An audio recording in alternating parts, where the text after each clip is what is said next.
satellite phone trying to text the sweep crew. We hit a water crossing and the clutch was a little too hot and it fried it, and now we're slipping all over the place. We can get it into first for a few minutes, and then it gets a little warm. So we're just gonna camp out and wait for some support.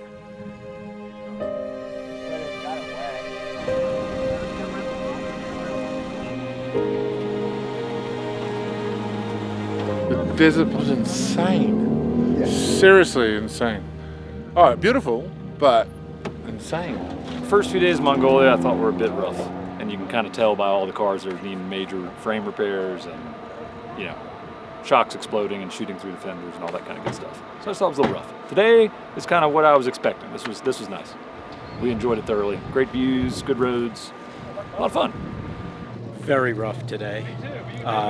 If not the roughest we've seen, it's got to be awfully close, especially the first half of the day. What were called gullies were just incredible, almost mini gorges. It was hard to imagine a car actually getting from one side to the other, but we did, and so did everyone else. Trying to fix the shock absorber for the third time. But apparently you don't need them.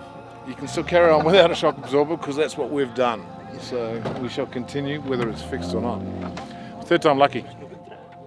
We overtook a couple of cars, and then we changed track, and then we made a big bump, and then suddenly we heard this noise, and the car was pulling like in waves. It was going in waves. So we couldn't figure out what it was, and we got out of the car, and then we discovered that the back tires came off and were hanging on the towing rope behind the car, and that ripped the whole back part. But you had a big choice. It was hitting a goat, Goat? or a Bentley. We didn't see a goat. It was a goat, man. That's why we didn't hit the Bentley.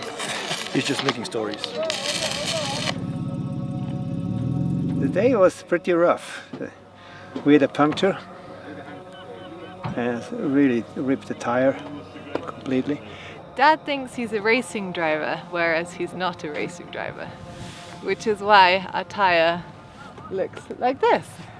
And our car is a bit, is struggling a bit.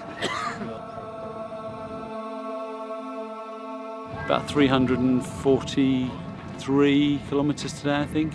It was all off road, so it's kind of hard, you know. It's hard to maintain the averages, and we didn't try.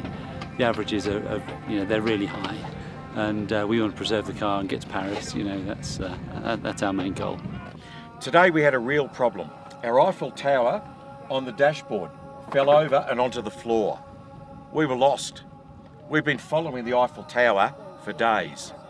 And in the same bump, the Great Wall of China globe burst. The fairy dust and sprinkles went everywhere. There's no longer a globe over the People's Republic of China.